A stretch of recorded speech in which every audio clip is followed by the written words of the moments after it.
Okay, gentlemen, maybe some ladies if you're in there as well. Welcome to the CarrGuy and SixFan show. My name is Jason, and I am your co-host tonight for the CarrGuy and SixFan show. We're glad that you have dropped by. But with me over here, I've got my cohort, Grant. Yes, straight six fan, the other half of this operation. Welcome, guys. Of course, I like to focus on budget-minded, relatable, creative builds. A little something I like to call offbeat hot rodding. Got to mute my TV here. Excited, guys, as you know, season 3 here on the CarrGuy and SixFan show, where we like to bring on more guests, and we're super excited for down below me. Of course, let's do this backwards. Is Ben Hermance of Hermance Designs. Ben, welcome to the show. And just go ahead and introduce yourself.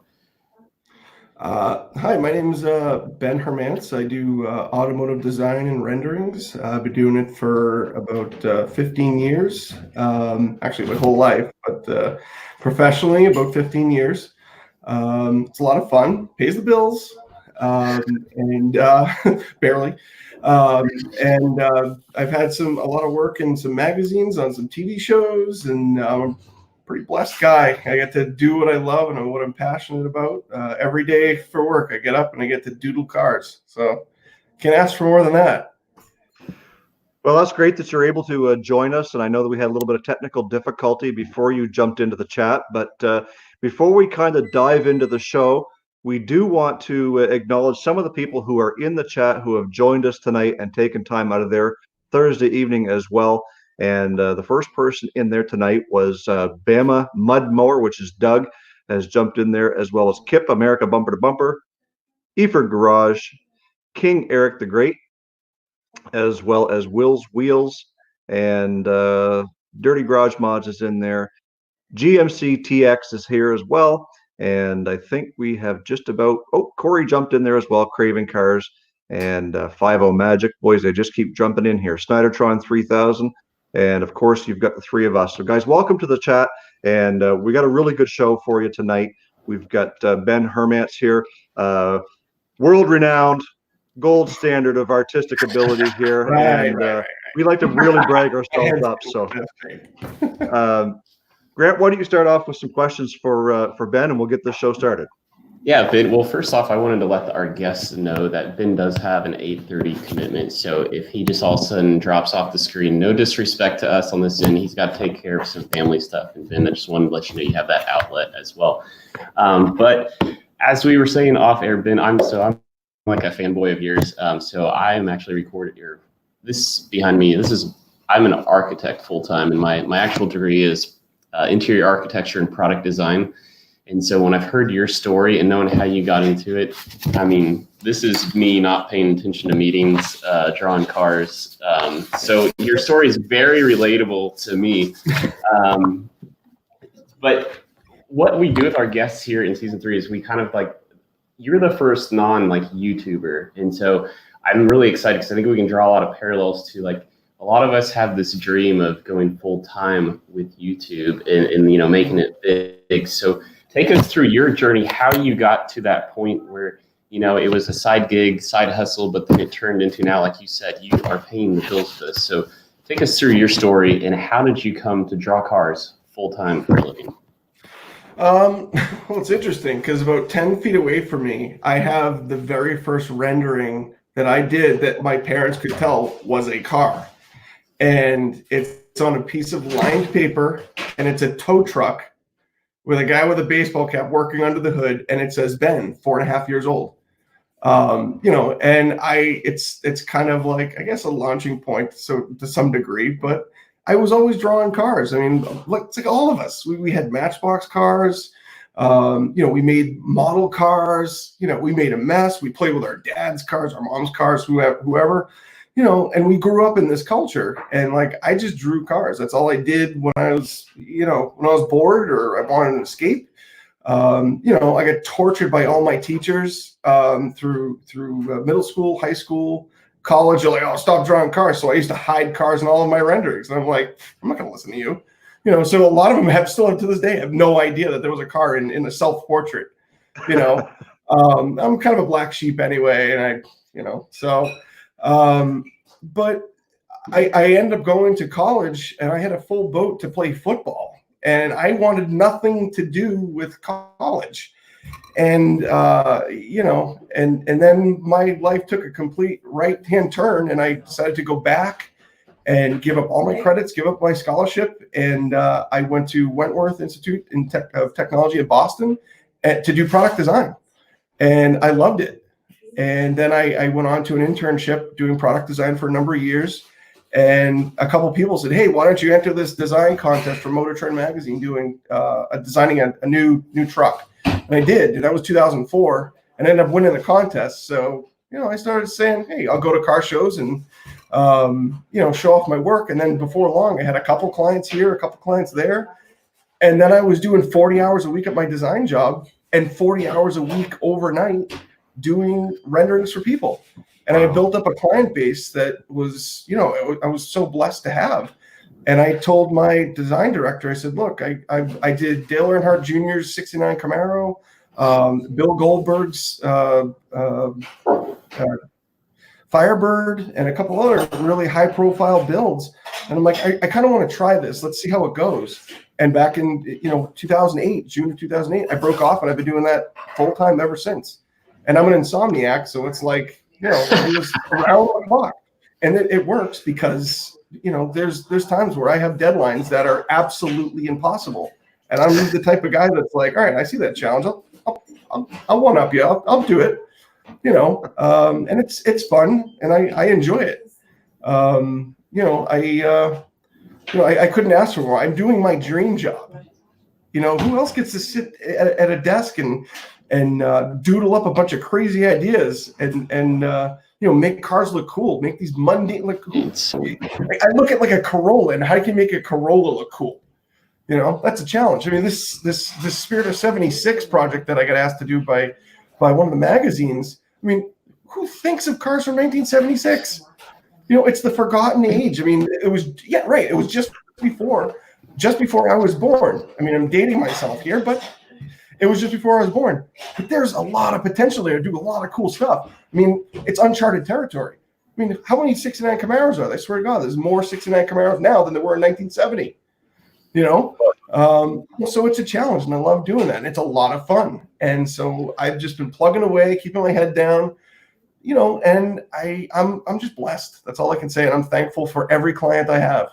So, well, Ben, I had a couple of questions for you, and one of them was, you know, what was your first vehicle that you ever drew? And I never really thought that it would take you back to your 4 years old with that tow truck. So you kind of already answered that question, but the other question I had was specifically about the Spirit of 76. Sure. And the reason why that strikes me, and probably Grant as well, is simply because of the we both like to classify ourselves as lovers of odd-bodied cars, and the three that you see kind of pictured on the screen there right now are classic examples. You've got the I think it's a Laguna, and what is it, a Delta 88 and an AMC something? Yeah, that's a 442 and a Hornet. Yeah. Yeah, so these are the cars that appeal to me as somebody who was born in 75. So you know, I've got my truck behind me, which is a 77. My Chrysler is a 79, and those are the cars that appeal to me. So tell us how the Spirit of 76 came along. I was called by Johnny Hunkins, believe it or not, and he had this idea to kind of resurrect some of these forgotten cars that you see in tons of boneyards and scrap yards, where it's that generation after the oil embargo where they're just forgotten cars. They got these enormous bumpers, and the performance was lagging, the smog control and everything. I mean, these cars were doomed. And you know, it's an opportunity to make something that is forgotten, you know, cool again. I mean, it's easy to do some of the other cars that are highly popular, you know, the Tri-5s and the you know, the early Fords and everything. So Johnny said, well, I'd like to see, let's just take this like year of 1976. Let's target that year. And what can we do with a number of vehicles that, you know, are kind of ignored? And I mean, when you look at a Mustang too, the front clip has been used a million times, and the rest of it's a throwaway. You know? Well, no, it doesn't have to be a throwaway. There's some things you can do to it. You know, it has potential. A Cordoba, it has potential. mean, I was a G-Body fan, GM G-Body fan. I had like 20 of those things. So I love that personal luxury car kind of proportion. And the Cordova was kind of like a higher class version of the Monte Carlo by Chrysler. And it's like, I thought it was a cool car, you know, and there's some potential there. What could you do to that car? Make people look at that car again. Take another look. It's not just, you know, for lack of a better term, cannon fodder, you know. And Johnny was like, all right, well, I'll give you a free reign. These are about. I came up with a list of cars that I thought would be cool. And he's like, well, his favorite car is the Laguna S3. And he's like, that car was awesome. It's like his unicorn. And so I'm like, cool. Well, let's see what we can do. And I did like 2 or 3 versions of this thing. There's this red one, and I did a white one too. That was pretty cool. But like, I love that shape, that size of vehicle. That's just me. You know, the Camaros. I'm 6'2", and Camaros are kind of small. You know, so I like something with a little bit more size, mid-size car. So a lot of the cars you see in that grouping of on that particular feature, they're like mid-size cars. So that's kind of where that went. And he gave me free reign to do what I wanted. I'm like, all right, here you go, check this out. And he loved it. So I was lucky. Well, and as the editor of Popular Hot Rodding, I believe is who you're talking about, he loved the Laguna so much that it almost became, as he picked that magazine up, mainstream. Like, because they went around like every opportunity to feature a Laguna. But my older brother, he's got a 4th gen Nova, so I know you did like a Buick Apollo or maybe it's an Omega as part of that series too. So it just always had a soft spot for my heart. Jason summed it up pretty well. We call them odd bodies. It's that OPEC era 73 to 81 that, you know, it's getting harder and harder, to just find a car that doesn't have body rot everywhere, almost of any era, especially where we live. But, you know, these are the unmolested cars because they are the grandma cars that were parked in the garage. But, you know, so the focus of my channel is like this idea of entry-level hot rodding, and it's like you don't have to hold out. Like, just get in the game, just find something. And I mean, the things you show in these renderings are just I mean, it's just simple things, tucking bumpers, you know, shaving off a little bit here and there. And it's, you know, it wasn't the designer's fault. It was just like the government didn't know what to do. They imposed, you know, the 5-mile-an-hour bumpers. In the OPEC era was like, Detroit's solution was just like, okay, we already have this motor, just give it less compression. But it was just like they were in this frantic, okay, how do we react to these government imposed things? So that's what, I mean, you go to car shows and you see your fair share of Novas, Chevelles, and it's just like, after a while, you just get numb to them. They're still great cars. I will never debate that they're not good looking cars, but it's like, if you can get someone to stop by and then they're like, what the hell is this? That's what I love about these cars and what you did. And it's been an inspiration to me. I have a 78 Fairmont I'm working on my channel. But Jason, I'll kind of let you get in. I'll lob out the next question, but if you could bring up, I don't know if you found the Be Cool bomber, because I saw in the comments people were kind of ragging on the Mustang too, but to show what Ben did with Be Cool, the radiator company sponsored the build of this. And by the time it was done, it looked almost like a 2004 Mustang. But anyway, Ben, kind of wanted to talk about, you talked about the Motor Trend competition you entered, but what was your first big break? Was it that, or what was your first big kind of publication that got you noticed? I think one of the biggest things I did early on was join a couple of the online forums like Lateral G and Pro Touring. That was a big help, and I just posted work. And you know, some of the editors, the magazine editors, were on that forum, and I kind of got noticed a little bit. I did a lot of free work to start off, you know, a lot. You know, it's tough. It's tough to get an edge. It's tough to get started in any industry, you know. But like when you're doing design work, you're not only showing your skills, you're showing your thought process and like what you think would be cool. What is your understanding of vehicle A, B, C, and D? What could it be? Because it's very easy to screw up a '69 Camaro. You know, it's very easy to screw up a Tri-5. You know, you want to do something different, but it can't be so different that it's not recognizable. So as far as like getting a big break, one of my big breaks was doing the '69 Camaro for Dale Earnhardt Jr. You That was one of my early big successes. And then one of the next ones was probably working with Bill Goldberg, who was really, really cool. And then it's just like throwing stuff at the wall and seeing what sticks, as far as my design. And then there's been designs I've done that were just crash and burn. And that's like every designer. I mean, if you're not pushing the envelope, so to speak, you're not really making any progress. And I was always willing to do these B, C, D level cars, if you want to call them that. And I was never afraid to do stuff that, nobody wants to touch. I like that stuff. I like the oddball stuff, So as far as big breaks, yeah, it was kind of like a right around the 2010-11 mark. That's when I had about, a really solid group of clients that were willing to do cool stuff. And regularly at SEMA, I have anywhere from 10 to 25 vehicles that go, and it's really cool. And I like kind of being the dark horse and just kind of slinking in and do my job, keep my head down, and just kind of have a smirk on my face when I walk through SEMA, because there's a lot of big name guys. There's guys that are on TV shows. I have a face for radio, so I'm never going to be on TV. And so, it's a lot of fun. And, I like just putting my head down, busting my tail, and saying, here, to my client, I don't love this car, but you love this car. I'm going to put myself in your shoes, and I want to do my best to make your dream come true. That's my job. My best tool is not using my hands to draw. It's listening, and understanding. So, it's been a wild ride. When it starts with big breaks, like you said, like the Dale Earnhardt Jr. car was really cool. So, and Detroit Speed is the one that built it.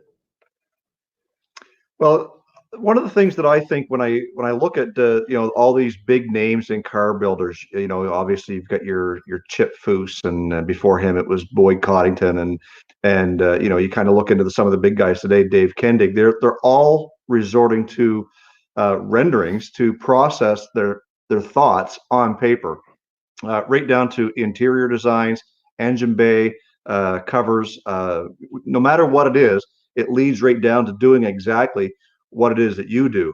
So I guess what I'm asking you is, does every design that you put on paper for somebody become a reality?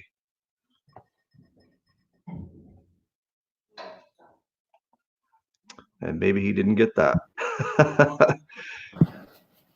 So I kind of missed a lot of that. It kind of blanked out for me, so I'm going to do my best to guess what you asked me. Okay. Well, to shorten it up, Benny, the ultimate answer was, does everything you draw become a reality?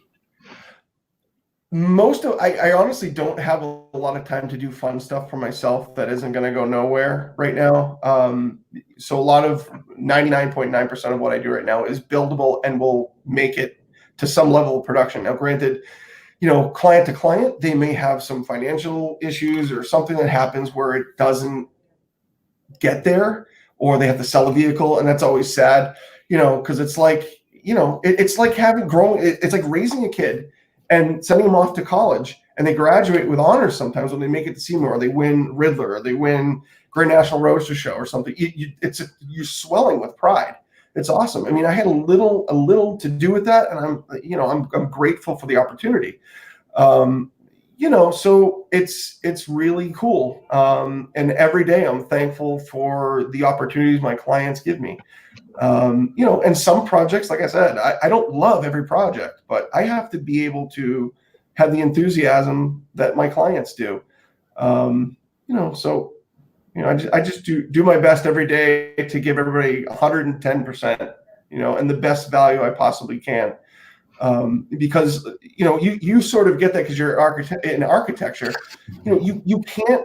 It's very difficult to build a vehicle without a vision. And I mean, there's plenty of people out there that think they have vision, and a lot of those vehicles are the ones you see on Facebook and social media that are absolute disaster vehicles that look like the Homer Simpson mobile. But they think it's gorgeous, and you're like, what are they seeing? And I look at them like, well, that's their favorite thing. But it starts off with a good plan.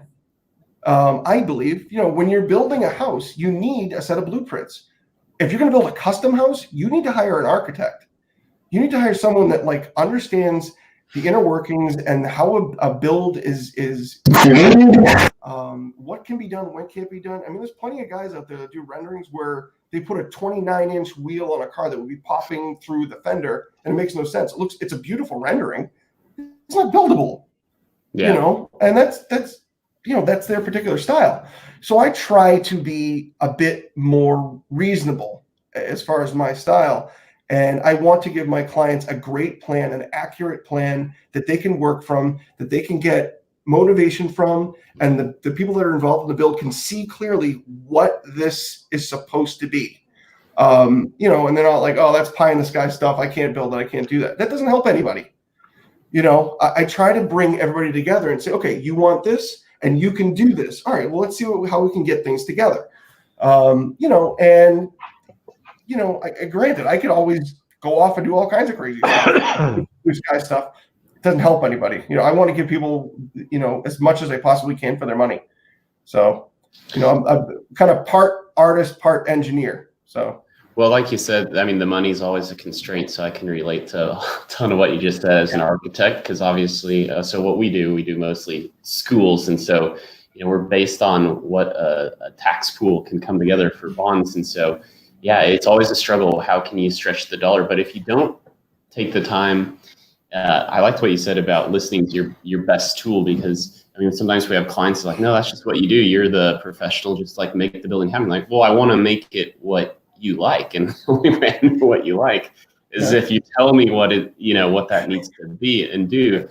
And so anyway, that's very refreshing. I just came off a deadline today, so like once we heard you were going to be on the show, I mean, like I'm on that like high now of like the deadline's over. I get to talk to one of my idols, but as come on. I'm not gonna fit through the garage door now. Well, but as we get into 2020, what are some of the trends you're seeing from your clients that might be different than, you know, when you started back in 2008? Well, I can tell you that there's definitely a trickle-down effect where it was all Tri-5s, 32 Fords, 69, the first generation Camaros. I've done, and I'm not joking, it's no exaggeration. And people, there's not a lot of them out there anymore. I see a lot of clients doing like 4-wheel drive vehicles now. They're doing a lot of Scouts, a lot of Broncos, they're kind of resto modding trucks now. I'm doing a lot of Land Rover stuff, like Land Rover Defenders, you know, cool, interesting stuff. I mean, you guys have probably heard of Singer Porsche. There's a lot of companies that are like Icon is doing like, you know, a number of different trucks that are, you know, they're a resto mod to some degree, but it's like a factory, almost warranty. I don't know if they're warranty, but they do phenomenal work, and it still maintains the original DNA, but it's got all these modern, you know, things that you're accustomed to when you're driving your BMW, you're driving your Mercedes, and you expect this level of quality that they didn't have back then. You know, you can get that now, all the coolness of an old vehicle, and I'm starting to see a lot more of that. And a lot more vehicles that were always like, it's another Scout, or it's another Bronco or whatever. But yeah, a lot of 4-wheel drives, and a lot of pastel colors are coming back. Starting to see a lot more wood grain and stuff. There's huge advancements in interiors and what interiors can be done. And I do a lot of design for interiors. You know, you've got 3D printing capabilities. Whatever you imagine, you can create. You can literally print right next to you if you wanted to. So the sky's the limit. It's like everybody should be super, super excited about what can be possible. And when you hire a designer, it's like adding, you know, a turbo to that, because you can really move faster and move forward and have like bounce ideas. And we're all crazy, a little bit crazy. And you know, we'll help you to achieve what it is you're trying to do. You know, so I mean, in the next several years, there's a lot of great stuff that's going to happen. You're not going to believe the advancements that are going to happen in the next the next 2 to 3 years, in the next 6 to 10 months. The next time you go to see me, you're gonna be like, I never saw that before. And that's what's great about this industry. It's so competitive. So I guess, but one last question that I want to ask for you, Ben. I know we've been tying up most of the show talking about you, but that is kind of what the whole guest show is all about. It kind of gets us away from our normal routine. But so from start to finish, when somebody comes to you and says, "This is what I want," from conception to finished product, how long does it normally take you to get there? depending on each individual project, it varies. I'm just going to go by, an average, let's just say an average muscle car project. I'll just say a 69 Camaro.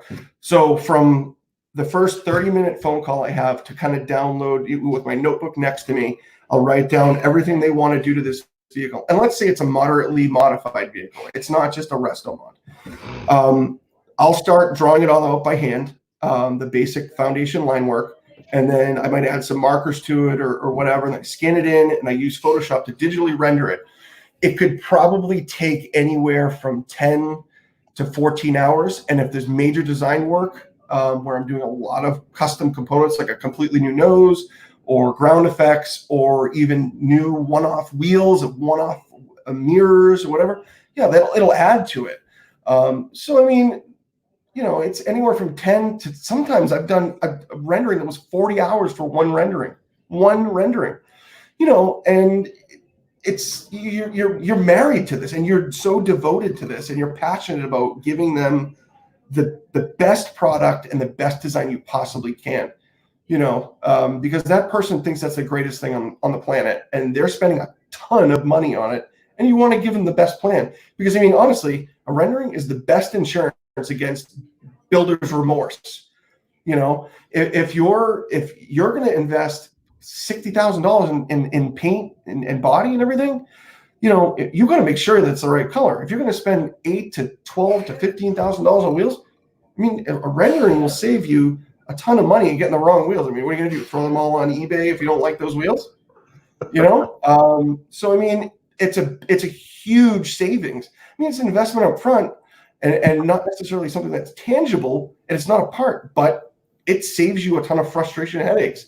I mean, it's kind of also like a contract with the person you're having build any aspect of the vehicle. They know what your vision is. They can see it right there. This is what I expect.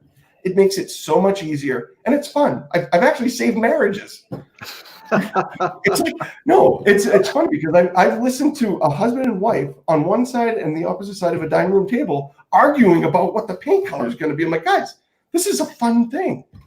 Let's get together. I'm like, well, you like this, how about we add this stripe with this? And they're like, oh, I never thought about that. I'm like, so now I save marriages too, apparently. Just like building a house.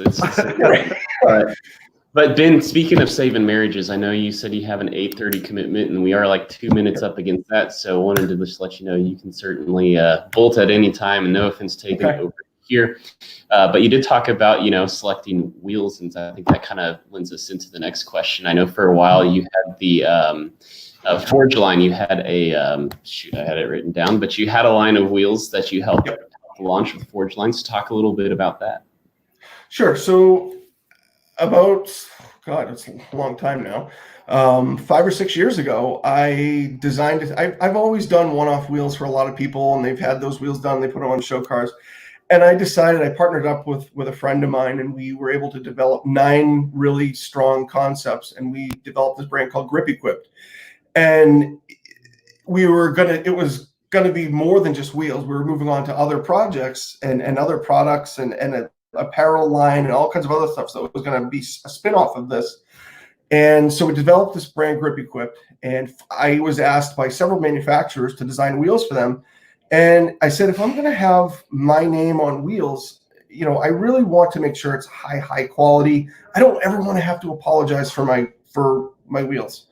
And so I had a relationship with Forge Line, and the Shards were super helpful and worked with me. And we developed this great line of wheels that they're still selling right now. And I ran into some issues, and my partner ran into some issues that I won't get into, but we ended up deciding that the best course of action was to sell off those wheels to them. And they were all excited about that because they've been selling them like crazy. I see them on cars all the time. When I go to SEMA, I'll see 3, 4, 5 vehicles with those wheels I designed 10 years ago, and it's really rewarding. I'd love to be getting the royalties, but hey. Well, there's always some fun being able to look back and see what you've done in the past and see the success and the fruits of your labor. So that's what we do. That's why we build these cars. That's why we take the time and the money and the effort to do what we do with them. So we want to take this opportunity, Ben, to thank you so much for taking time out of your Thursday evening. I know that you're busy.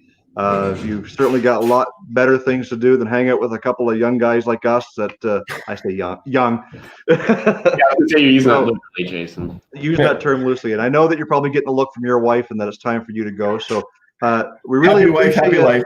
Exactly. We really appreciate you taking the time. Thank you so much for being a part of our show. And I know our guests really appreciate the information you passed on tonight. Yep, I got to say, same thing. I really appreciate this. I'm totally flattered and honored to be a part of this. And I was watching all the videos earlier today, and you guys do a great job, and I wish you all the luck. And thank you so much for taking an interest in my work, and hopefully this inspires someone to do what I do. And hopefully, there's people that are listening here that they'll consider hiring a designer, whether it's me or someone else. We all have different styles. Some people like pizza, some people like Chinese food. My style is different than someone else's, but it's a big benefit. I will say it's a help on any build, big or small. So I appreciate it. Thank you guys very, very much. Thank you, Ben. Talking to you soon. So.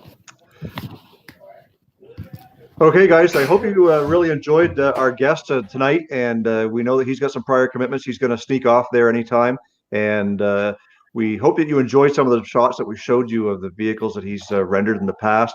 If you want to go and take a look at some of the things that he's done, he does have a website, and it's hermancedesign.com, and you can check out some of the stuff that he's got there. We're really pushing the limits on our show tonight. We had a really fun chat with Ben, being able to get some of those questions asked. I know that we had a ton of people in and out of the show, and we really appreciate you guys sticking around. 24, I think, was the highest I saw it and get up to. So, guys, thanks for coming and helping making this show what it is in a regular part of your week. We certainly appreciate that. I know in season 3, Jason and I try to stretch it out to about 35 minutes. So we do have a little bit of time for questions if you guys want to drop one in. We got about another 2 minutes to go, so feel free to throw a question our way. Otherwise, all we ask of you guys is to spread the word in between shows. I mean, the more you recruit, of course, the more fun this show is going to be. I always do appreciate that thumbs up, but the shares are probably actually more beneficial to this show at this point than the thumbs up. Hey, we'll take it whichever way we can get. But thanks again to all of you guys for joining in. And for some of the guys that are new in the chat, I've seen a few people jump in there. And one of the ones that I wanted to make sure that I mentioned to everybody is Garage Built. And I stumbled upon his channel because I was watching a lot of the Lone Star Throwdown content that people were putting out there. So his came up. He's working on a great, I think it's an OBS 1-ton truck. And I think he's even putting a Cummins in it, to believe that or not. But if you're in the chat and you see him in there, go over, check out his channel. He's got quite a bit of good stuff over there. You're going to like what you see, I guarantee it. And don't forget about everybody else in the chat too, because we are somewhat of a support stream. We want to see everybody succeed that watches us. So go out, check out those channels of the guys that are in the chat. Most of them have them. And show your support to them. Show them what what it is that you have. And make sure you're leaving comments and likes on all their videos and all that good stuff. And it looks like of the questions that rolled in, it looks like, of course, Craving Cars, our buddy Corey, asked, how are we? And fantastic, because I'm on the other side of a project deadline. But I'm Jason, beautiful. Yeah, and that's kind of like repeating himself. I mean, just look at the guy, right? Oh, yeah. I'm always good. I wake up good. No, I'm kidding. Yeah, so Garage Built says that he's got a 94 GMC 3500s with a Cummins and an Allison.